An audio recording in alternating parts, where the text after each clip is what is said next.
Thoughts on Linguistic States by Babasaheb Ambedkar. Chapter 4. Must there be one state for one language? What does a linguistic state mean? It can mean one of two things. It can mean that all people speaking one language must be brought under the jurisdiction of one state. It can also mean that people speaking one language may be grouped under many states, provided each state has under its jurisdiction people who are speaking one language. Which is the correct interpretation?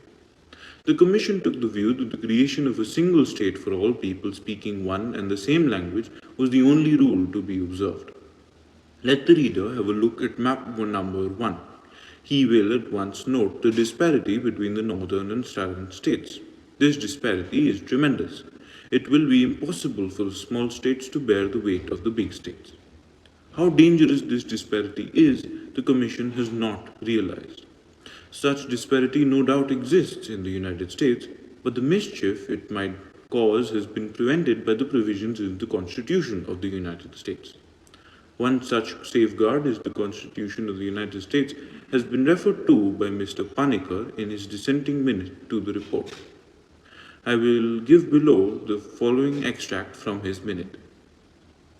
I consider it essential for the successful working of a federation that the units should be fairly evenly balanced.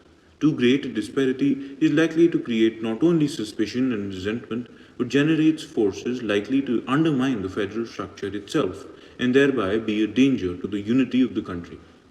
This is clearly recognized everywhere.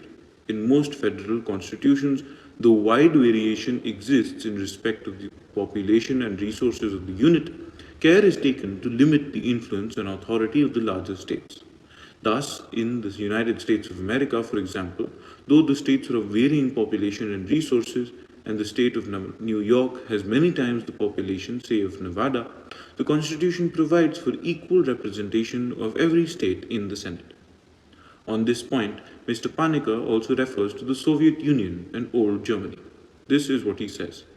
In the Soviet Union also, in which Great Russia has a larger population than most other units of the Federation taken together, representation in the House of Nationalities is viewed and weighed against her so that the other units of the Federation may not be dominated by the larger unit.